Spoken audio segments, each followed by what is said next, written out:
சாந்தி. அவ்யக்த முரளி 9/1/1980.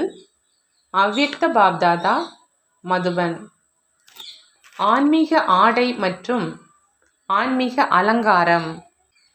இன்று பாப்தாதா விசேஷமாக நாலாபுறங்களிலும் இருக்கின்ற குழந்தைகளின் ரமணிகரமான தோற்றத்தை பார்த்துட்ருக்கிறாங்க.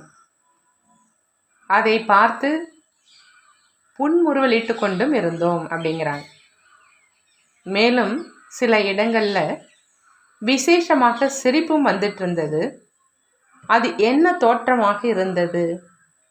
சங்கமகத்தை சேர்ந்த அனைத்தையும் விட மிக உயர்ந்த வைரத்துக்கு சமமான யுகத்தின் வாசிகள், மிக உயர்ந்த பாப்தாதாவினுடைய குழந்தைகள், ஈஸ்வரனுடைய குழந்தைகள், பிராமண குலத்தின் உயர்ந்த ஆத்மாக்களை மற்றும் செல்லமான வெகு காலத்துக்கு பிறகு கண்டெடுக்கப்பட்ட குழந்தைகளுக்கு பாப்தாதா விசேஷமாக முழு நாளிற்காக விதவிதமான ஆடை மற்றும் அலங்காரம், கூடவே அமர்வதற்கான ஸ்தானம் மற்றும் ஆசனம் எவ்வளவு உயர்ந்ததாக கொடுத்திருக்கிறோம் அப்படின்னு பாப்தாதா பார்த்துட்டு இருந்தாங்க. அதன் மூலம் எப்படி நேரமோ அதுக்கு ஏற்றபடி ஆடை மற்றும் அலங்காரத்தையுமே செய்ய முடியும். சத்தியுகத்தில் விதவிதமான ஆடைகள் மற்றும் அலங்காரத்தை மாற்றிக்கொண்டே இருப்பீங்க. ஆனால் சமஸ்காரத்தையும் இங்கே தான் நிரப்பணும் இல்லையா? பிரம்ம பாபா சங்கமயுகத்தின் விதவிதமான ஆடைகள் மற்றும் அலங்காரத்தினால பிராமண குழந்தைகளை அலங்கரிச்சிருக்கிறாங்க. ஆனால் ரமணிகரமான தோற்றமாக என்ன பார்த்தோம் அப்படின்னா, இவ்வளோ அழகான ஆடை மற்றும் அலங்காரம் இருந்தாலும் சில குழந்தைகள் பழைய ஆடை மற்றும் மண் படிந்த அழுக்கான ஆடையை அணிஞ்சிடுறாங்க அப்படிங்கிறாங்க பாப்தாதா. அமிர்த வேளையினுடைய ஆடை மற்றும் அலங்காரத்தை தெரிஞ்சிருக்கீங்களா அப்படின்னு கேட்குறாங்க. முழு நாளிற்கான விதவிதமான ஆடை மற்றும் அலங்காரத்தை தெரிஞ்சிருக்கீங்களா? பாப்தாதா மூலமா குழந்தைகளுக்கு விதவிதமான பட்டங்கள் கிடைச்சிருக்கு. அப்படி விதவிதமான பட்டங்களின் நிலை, அதாவது சுய கௌரவங்களினுடைய நிலை அப்படிங்கிற ஆடை மற்றும் விதவிதமான குணங்களின் அலங்காரத்தின் செட்டு அனைத்தும் அடங்கியது அப்படின்னு சொல்கிறாங்க. எத்தனை விதமான ஆடைகள் மற்றும் செட்டு இருக்குது?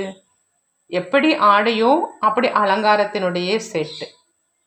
மேலும் அதே போலவே அலங்கரிக்கப்பட்ட சீட்டில் எப்பொழுதும் செட்டாகி இருங்க. உங்களுடைய ஆடைகளை எண்ணினீர்கள் அப்படின்னா எத்தனை இருக்கும்? அதே பட்டத்தின் நிலையில் நிலைத்திருப்பது அப்படின்னா ஆடைகளை அணிவது. சில நேரம் விஸ்வ கல்யாணக்காரியின் ஆடையை அணியுங்க. சில நேரம் மாஸ்டர் சர்வ சக்திவானின் மற்றும் சில நேரம் சுயதர்சன சக்கரதாரியினுடைய ஆடையை அணிங்க. எப்படி நேரமோ எப்படி காரியமோ அதுக்கு ஏற்ற மாதிரி ஆடையை அணியுங்க. கூடவே விதவிதமான குணங்களினுடைய அலங்காரம் செய்யுங்கிறாங்க பாபா. இந்த விதவிதமான அலங்காரங்களினுடைய செட்டை தாரணை செய்யுங்க. கையில், கழுத்தில், காதுகளில் மற்றும் நெற்றியில் அலங்காரம் இருக்கட்டும்ங்கிறாங்க. நெற்றியில் நான் ஆனந்த சொரூபமானவன் அப்படிங்கிற நினைவை வைங்க. இது நெற்றியினுடைய நெத்திச்சூடி ஆயிடுச்சு. வாய் மூலமா, அதாவது கழுத்திலும் ஆனந்தம் கொடுக்கக்கூடிய விஷயங்கள் இருக்கட்டும். இது கழுத்தினுடைய மாலை ஆயிடுச்சு. கைகள் மூலமாக, அதாவது காரியத்தில் ஆனந்த சொரூபத்தினுடைய நிலை இருக்கட்டும். இது கைகளினுடைய வளையல். கைகள் மூலமாக, அதாவது காரியத்தில் ஆனந்த சொரூபத்தினுடைய நிலை இருக்கட்டும். இது கைகளின் வளையல். காதுகள் மூலமாகவும் ஆனந்த சொரூபமாக ஆவதற்கான விஷயங்களை கேட்டுக்கிட்டே இருக்கணும். இது காதுகளின் அலங்காரம். கால் மூலமா ஆனந்த சொரூபமாக ஆக்குவதின் சேவையின் பக்கம் கால் இருக்கட்டும். அதாவது ஒவ்வொரு அடியிலும் ஆனந்த சொரூபம் ஆவது மற்றும் ஆக்குவதற்காக மட்டும் கால் எழட்டும். இது கால்களுக்கான அலங்காரம்னு சொல்கிறாங்க பாபா. இப்போ ஒரு செட் என்னென்னு புரிஞ்சுக்கிட்டீங்க இல்லையா? முழுமையான செட்டை தாரணை செஞ்சிட்டீங்களான்னு கேட்குறாங்க. அந்த மாதிரி வேறு வேறு நேரத்தில் வேறு வேறு செட்டை தாரணை செய்யுங்க. செட்டை தாரணை செய்யவோ தெரியும் இல்லையா? அல்லது காதுகளுடையதை அணிந்தீங்க அப்படின்னா கழுத்தினுடையதை விட்டு விடுவீங்களா? பொதுவாகவே இன்றைய உலகத்தில் செட்டை அணிவதற்கான பழக்கம் இருக்குது. அப்படி உங்களுடைய இத்தனை உயர்ந்த அலங்காரத்தினுடைய செட்டு இருக்குது, அது ஏன் தாரணை செய்யலை, ஏன் அணியலை? இவ்வளோ அனைத்து விதவிதமான அழகான ஆடைகளை விட்டுட்டு தேக அபிமானத்தின் நினைவு அப்படிங்கிற மண்ணால் அழுக்கான ஆடையை ஏன் அணியிறீங்கன்னு பாபா கேட்குறாங்க. இன்று ஆடை மற்றும் அலங்காரத்தின் போட்டியை பார்த்தோம்.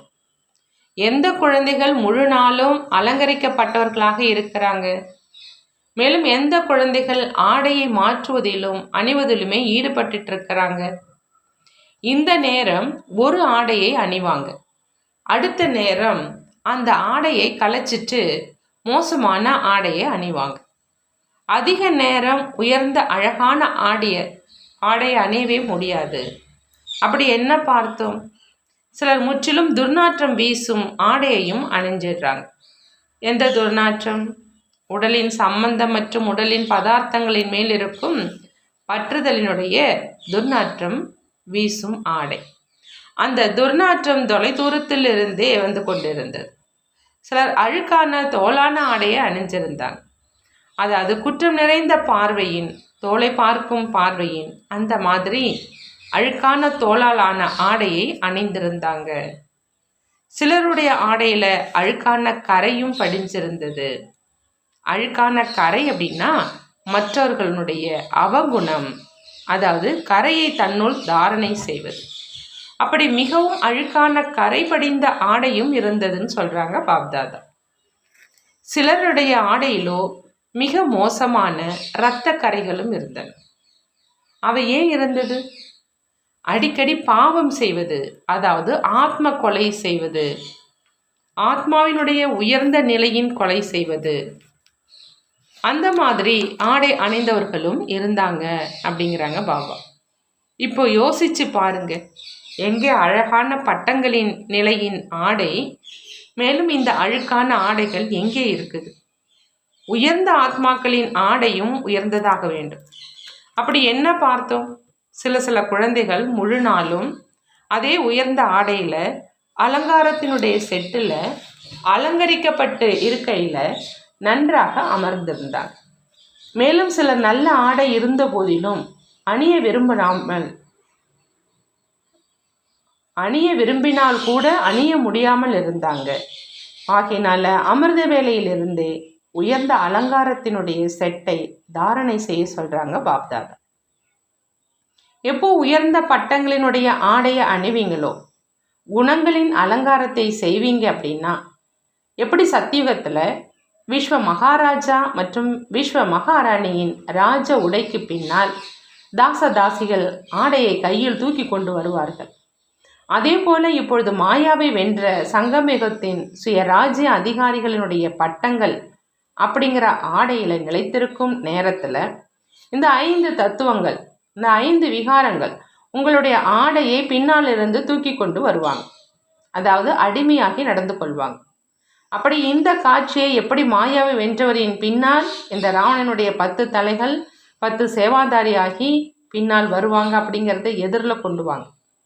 ஆனால் எப்பொழுது ஆடையோடு இறுக்கமாக இருக்கீங்களோ, மேலும் நிரந்தரமாக, அதாவது மிக நீளமானதாகவும் அகலமானதாகவும் இருக்குதோ, அப்போ இந்த 10 சேவர்கள் உங்களுடைய பின்னாலே தூக்கி கொண்டு வருவாங்கன்னு சொல்றாங்க. இன்றைய நாட்களினுடைய ராஜா ராணிகளும் இந்த பீதாம்பரத்தை கையால் தூக்கும் அளவுக்கு மிக நீளமானதாக அணிவாங்க. ஒருவேளை நிரந்தரமாக நீளமாக இல்லை, பட்டங்களில் இறுக்கமாக இல்லை அப்படின்னா இதே சேவாதாரிகள் ஆடையை களைந்துடுவாங்க. ஏன்னா தொய்வாக இருக்கும் இல்லையா?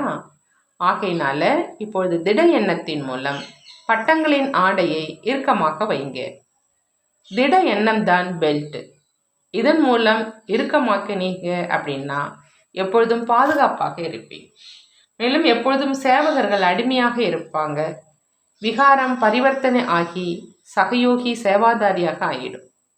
இப்பொழுது ஆடை அணிவது எப்படி அப்படின்னு தெரிஞ்சிருச்சான்னு கேட்குறாங்க. இருக்குவது எப்படி என்றும் தெரிந்து விட்டதா?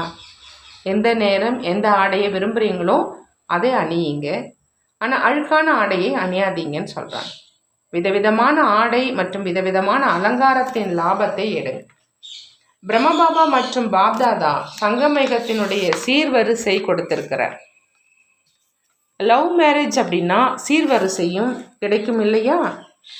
அப்படி இந்த விதவிதமான அலங்காரத்தினுடைய செட் மற்றும் அழகான ஆடை இவைதான் சீர்வரிசைங்கிறாங்க பாப்தாதா. பாப்தாதானுடைய சீர்வரிசையை விட்டுட்டு பழைய சீர்வரிசையை உபயோகிக்காதீங்க. சில குழந்தைகள் பாப்தாதாவின் சீர்வரிசையையும் அவசியம் பெற்றுப்பாங்க, மேலும் பெற்றும் இருக்கிறாங்க. ஆனால் கூடவே பழைய ஆடையையும் மறைத்து வச்சிருக்கிறாங்க. ஆகினால சில நேரம் அதை அணிந்துடுறாங்க. இந்த மாதிரியும் சில குழந்தைகள் செய்கிறாங்கங்கிறாங்க பாப்தாதா. எப்போ பழைய பற்றுதல் ஏற்பட்டுடுது அப்படின்னா பழைய ஆடையை அணிஞ்சிடுறாங்க. விலை மதிக்க முடியாத ஆடையை விட்டுட்டு கிழிந்த ஆடையை அணிஞ்சிடுறாங்க. ஆகையினால் அந்த மாதிரி செய்யாதீங்கன்னு சொல்கிறாங்க பாப்தாதா. இப்பொழுது வரையிலும் மறைத்து வச்சிருக்கீங்க அப்படின்னா அதை எரிச்சிடுங்க. மேலும் எரிச்சிட்டு சாம்பலையும் தன்னிடம் வச்சுக்காதீங்க. அதையும் கடலில் போட்டுட்டீங்க அப்படின்னா எப்பொழுதும் அலங்கரிக்கப்பட்டே இருப்பீங்க. மேலும் பாப்தாதாவுடன் இதே சிம்மாசனதாரியாக இருப்பீங்க. ஆசனத்திலிருந்து இறங்கினீங்க அப்படின்னா தூக்கு கயிறின் மேடை வந்துடும். சில நேரம் பேராசையின், சில நேரம் பற்றுதலின் தூக்கு கயிறு வந்துடும். ஆகையினால தூக்கு கயிறுடைய ஆசனத்தை விட்டுவிட்டு இதே சிம்மாசனதாரியாக ஆகிடுங்கன்னு சொல்கிறாங்க பாபா. சீர்வரிசை பத்திரப்படுத்தி வைக்கப்பட்டிருக்குதான் இல்லையா? அதை உபயோகிங்க. சீர்வரிசை வைத்துக்கொள்ள மட்டும் செய்யாதீங்க. மிக நன்றாக இருக்குது என்று பார்த்து கொண்டு மட்டும் இருக்காதீங்க. ஆனால் தாரணை செய்யுங்க. மேலும் ஆடைக்கான போட்டியில் முதல் எண்ணில் வந்துடு. மேலும் வரிசை எண் கிடைப்பது நிரந்தரத்தின் மேல் இருக்குது என்று ஏற்கனவே சொல்லியிருந்தோம். ஆடை அணிவதோ அனைவருக்கும் தெரியும். ஆனால் ஆடை எப்பொழுதுமே டிப்டாப்பாக இருக்கணும் அப்படிங்கிறது இது தெரியல. அப்படி எப்பொழுதும் நன்றாக அலங்கரிக்கப்பட்டவருக்கு வரிசை எண் முன்னுக்கு கிடைக்கிது. போட்டியில் வெளிநாட்டை சேர்ந்தவர்கள் நம்பர் 1 பெறுவார்களா அல்லது பாரதத்தை சேர்ந்தவங்க பெறுவார்களா? எவ்வளோ விரும்புகிறீங்களோ அவ்வளோ பெற முடியும். வெளியுலகத்திலோ பரிசினுடைய காரணமாக ஒருவருக்குத்தான் முதல் எண் கிடைக்கும். இங்கேயோ அநேகர்களை முதல் எண்ணாக ஆக்க முடியும். இங்கு குறைவில்லா பொக்கிஷம் இருக்குது. ஆகையினால எவ்வளவு பேர்கள் முதல் எண்ணில் வருவார்களோ அவ்வளோ அவங்களுக்கு முதல் பரிசு கிடைச்சிடும். நல்லது. நாளையிலிருந்து என்ன செய்வீங்க அப்படின்னு பாப்தாதா கேட்குறாங்க. அமிர்த வேளையிலிருந்து விதவிதமான ஆடை மற்றும் அலங்காரத்தின் செட் மூலம் அலங்கரிக்கப்பட்டு முழு நாளும் தந்தையுடன் இருங்க. அமிர்த வேளையிலிருந்தே முதல் நம்பரினுடைய ஆடையை அணியுங்க. அந்த மாதிரி அலங்கரிக்கப்பட்ட பிரிய தர்ஷினிகளைத்தான் உடன் அழைத்து செல்வோம் அப்படிங்கிறாங்க பாப்தாதா. மற்றவர்களை அழைத்து செல்ல மாட்டோம். யார் போட்டியில் முதல் எண்ணில் வருவாரோ அவர்தான் உடன் இருப்பார் மற்றும் உடன் செல்வார். யார் இருக்கவே இல்லையோ அவங்க செல்லவும் மாட்டாங்க. எனவே உடன் இருப்போம், உடன் செல்வோம் அப்படிங்கிற இந்த ஸ்லோகனை எப்பொழுதும் நினைவில் வைக்க சொல்கிறாங்க பாப்தாதா. அதாவது இந்த திலகம் இடணும். போட்டியில் எவ்வளவு நன்றாக இருக்கும் அப்படின்னு புரிஞ்சுக்கிறீங்க தான் இல்லையா? தந்தை பிரம்ம பாபாவுக்கு வதனத்தில் இதை காண்பிச்சுக்கிட்டே இருக்கிறாங்க. குழந்தைகளினுடைய நினைவோ பிரம்ம பாபாவுக்கும் இருக்குது. அப்படி குழந்தைகளினுடைய நிலைமையை காண்பித்து கொண்டே இருக்கிறார். அந்த மாதிரி எப்பொழுதும் அலங்கரிக்கப்பட்டவங்களுக்கு சங்கமேகத்து உயர்ந்த வாழ்க்கையின் மகத்துவத்தை தெரிந்திருக்கும் மகான் ஆத்மாக்களுக்கு எதிரியையும் சேவாதாரி ஆக்கக்கூடிய, சகயோகியாக ஆக்கக்கூடிய அந்த மாதிரி மாஸ்டர் சர்வ சக்திவான் எப்பொழுதும் தந்தை மற்றும் நீங்கள் என்ற இந்த விசித்திர ஜோடி ரூபத்தில் இருக்கக்கூடிய அந்த மாதிரி உயர்ந்த பூஜைக்குரிய மற்றும் மகிமைக்கு தகுதியான ஆத்மாக்களுக்கு பாப்தாதாவின் அன்பு நினைவுகள் மற்றும் நமஸ்காரம் செய்கிறாங்க. நாமும் நம்மளுடைய பாப்தாதாவுக்கு அன்பு நினைவுகள் மற்றும் நமஸ்காரம் செய்வோம். சேவைக்கு தகுதியான குழந்தைகளுக்காக பாப்தாதாவின் இனிய மகா வாக்கியங்கள். சேவைக்கு தகுதியான குழந்தைகளின் மகிமையோ மிகவும் மகானானது. ஏன்னா தந்தைக்கு சமமாக இருக்கிறாங்க இல்லையா? தந்தையும் குழந்தைகளுடைய சேவை செய்ய வர்றார். மேலும் நீங்களும் பொறுப்பாளராக இருக்கீங்க அப்படின்னா சமநிலை ஆயிடுச்சு இல்லையா? சமமாக இருப்பவர்களுடைய மகிமை இருக்கும். சமமாக இருப்பவர் தான் எப்பொழுதும் உடன் இருக்க முடியும். சமமாக இல்லை அப்படின்னா உடனும் இருக்க மாட்டார். தந்தைக்கு சமமான அப்படின்னா எப்பொழுதும் சுய கௌரவத்தில் இருப்பவர். எப்படி தந்தை தன்னுடைய சுய கௌரவத்தை எப்பொழுதேனும் மறக்கிறாரா என்ன? ஆகையினால தந்தைக்கு சமமான அப்படின்னா எப்பொழுதும் சோமானத்தில் இருப்பவர். அந்த மாதிரி இருக்கிறீங்களான்னு பாபா கேட்குறாங்க. எப்பொழுதும் தந்தை மற்றும் சேவை இந்த இரண்டுமே எப்படி உடலினுடைய நினைவு இயல்பாக இருக்குது, அதே போல் தந்தையினுடைய நினைவு மற்றும் சேவையும் இயல்பாகவே நினைவில் இருக்கட்டும். ஒருவேளை நீங்களும் கடின உழைப்பு செஞ்சு நினைவில் இருந்தீங்க அப்படின்னா மற்றவர்களை சகஜ யோகியாக எப்படி ஆக்குவீங்கன்னு கேட்குறாங்க. சேவைக்கு தகுதியான குழந்தைகளினுடைய தகுதி சகஜ யோகி, இயல்பான யோகி என்பதுங்கிறாங்க பாபா. இப்போ நேரத்துக்கு தகுந்த மாதிரி கடின உழைப்பு முடிஞ்சிடணும். ஒருவேளை இப்போ கூட கடினம் அனுபவம் ஆகுது அல்லது ஏன் என்ன அப்படிங்கிற கேள்வி எழுது அப்படின்னா தன்னுடைய காரியத்தை செய்ய முடியாது. ஏன் என்ன என்று சொல்வது அப்படின்னா வரிசையில் நிற்பது. ஒருவேளை நீங்களே வரிசையில் இருக்கீங்க அப்படின்னா மற்றவர்களை திருப்தியான ஆத்மாவாக எப்படி ஆக்க முடியும்? நீங்களே பெறுபவர்களாக இருந்தீங்க அப்படின்னா வள்ளலாக எப்படி ஆவீங்க? சேவாதாரி அப்படின்னா கொடுத்துக்கிட்டே இருங்க, கூடவே பெற்றுக்கொண்டும் இருங்க. யார் அவரே ஏன் என்ன அப்படின்னு கூறுபவராக இருக்கிறார் அப்படின்னா அவரோ பிச்சைக்காரன் மாதிரி யாசிப்பவராக இருப்பார். சக்தி கொடுங்க, சகயோகம் கொடுங்க, நான் இந்த காரியத்தை செஞ்சிட்ருக்கேன், நீங்கள் வெற்றி கொடுங்க. இந்த வேண்டுதல் கூட ராயலான பிச்சைக்காரத்தன்மை தான்.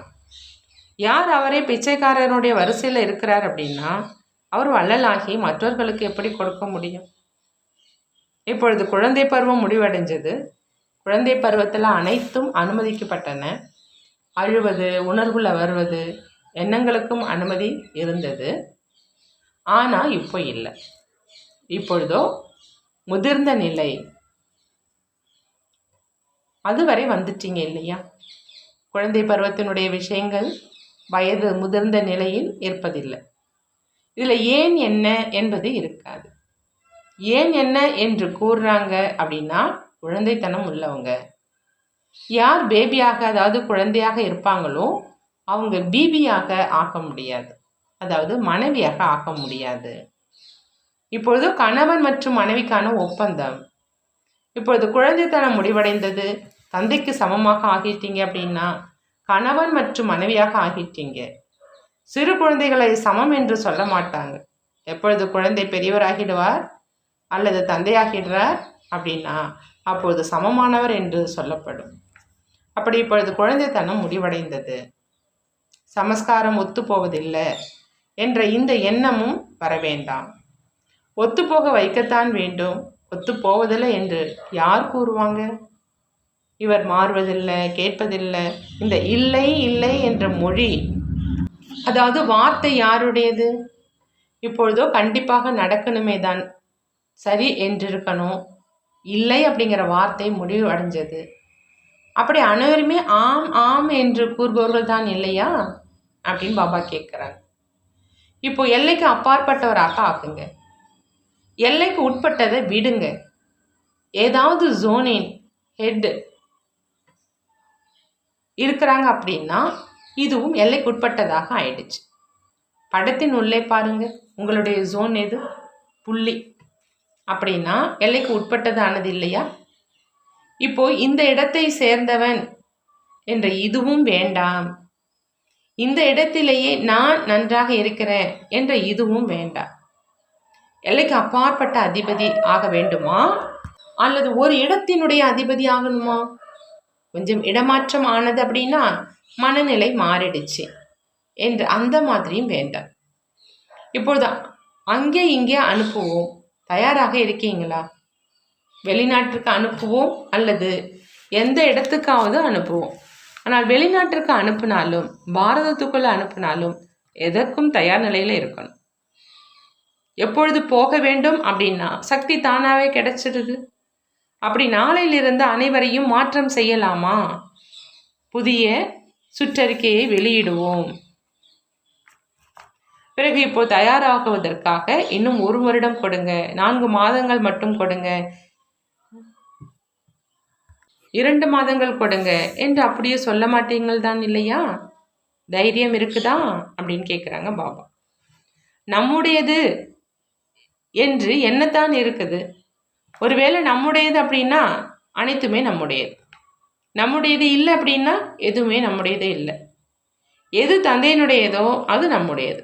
தந்தையினுடையது எல்லைக்கு அப்பாற்பட்டது, உங்களுடையது எல்லைக்கு அப்பாற்பட்டது. அனைவரும் நம்முடையவங்க. இதைத்தான் எல்லைக்கு அப்பாற்பட்ட நிலை அப்படின்னு சொல்றதுங்கிறாங்க பாபா. அனைத்து குழந்தைகளுக்கும் பாப்தாதா எப்பொழுதும் விசேஷமாக சகயோகம் கொடுத்து கொண்டே தான் இருக்கிறார். ஏன்னா யார் சேவையில் பொறுப்பாளர் ஆகியிருக்கிறாங்க, அந்த விசேஷ சேவாதாரிகளுக்கு விசேஷ சகயோகம் எப்பொழுதும் கிடைக்கத்தான் செய்யுது. விசேஷமான காரியம் செய்வவங்களோ முதல்ல நினைவில் வருவாங்க இல்லையா? உலகியல் முறையில் கூட யாராவது சரித்திரத்தை நினைவு செஞ்சீங்க அப்படின்னா சரித்திரத்தில் கூட முதல்ல யார் நினைவில் வருவாங்க? யார் விசேஷமாக இருப்பாரோ அவருடைய நினைவுதான் வரும் இல்லையா? சங்கமயுகத்தினுடைய சரித்திரத்தில் கூட யார் எந்த அளவு விசேஷ சேவாதாரியாக இருக்கிறாரோ அவர் விசேஷமான ஆத்மா. அப்படி பாப்தாதா எப்பொழுது நினைவு செய்கிறார் என்றால் முதல்ல இயல்பாகவே அவர் நினைவில் வருவார். நினைவு செய்யுங்க என்று இதை சொல்வதற்கான அவசியமும் இல்லை. விசேஷமான நினைவிற்கான பிரதிபலன் பெறுவாராக மட்டும் ஆகுங்க. தந்தை அனைவருக்கும் நினைவினுடைய பிரதிபலனை கொடுக்கிறார். ஆனால் பெறுபவர்கள் சில நேரம் அலட்சியத்தின் காரணமாக பெறறதுக்கு இல்லை. தந்தையிடம் என்னவெல்லாம் இருக்குதோ அவை அனைத்தும் கொடுப்பதற்காகத்தான் இருக்குது. அப்படி தந்தை அனைவருக்கும் கொடுக்கிறார். ஆனால் பெறுபவர்கள் வரிசைக்கிரமமாக இருக்கிறாங்கன்னு பாபா சொல்றார். வரதானம்: கேட்பதன் கூடவே சொரூபமாகி மனதின் மனமகிழ்ச்சி மூலமாக எப்பொழுதும் சக்திசாலியான ஆத்மா ஆகுக. கேட்பதன் கூடவே சொரூபமாகி மனதின் மனமகிழ்ச்சி மூலமாக எப்பொழுதும் சக்திசாலியான ஆத்மா ஆகுக. தினசரி மனதில் தனக்காகவும் அல்லது மற்றவர்களுக்காகவும் ஊக்கம் உற்சாகத்தின் எண்ணத்தை கொண்டு வாங்க. நீங்களும் அதே எண்ணத்தின் சொரூபம் ஆகுங்க. மேலும் மற்றவர்களுடைய சேவையிலும் ஈடுபடுத்தினீங்க அப்படின்னா தன்னுடைய வாழ்க்கையும் நிரந்தரமாக உற்சாகம் நிறைந்ததாக ஆகிடும். மேலும் மற்றவர்களுக்கும் உற்சாகம் கொடுப்பதாக ஆக முடியும். எப்படி மனமகிழ்வுக்கான நிகழ்ச்சி நடக்குது, அதே போல மனதிற்காக மனமகிழ்ச்சி நிகழ்ச்சியை தயார் செய்யுங்க. என்ன கேட்குறீங்களோ அதன் சொரூபம் ஆனீங்க அப்படின்னா சக்திசாலியாக ஆயிடுவீங்க. ஸ்லோகன்: உயர்ந்த காரியத்தின் ஞானம்தான் உயர்ந்த அதிர்ஷ்டத்தின் ரேகையை போடுவதற்கான எழுதுகோள். உயர்ந்த அதிர்ஷ்டத்தின் ரேகையை போடுவதற்கான எழுதுகோள் பாபா சொல்றாங்க உயர்ந்த காரியத்தின் ஞானம் அப்படின்னு. நல்லது. ஓம் சாந்தி. நன்றி பாபா, நன்றி.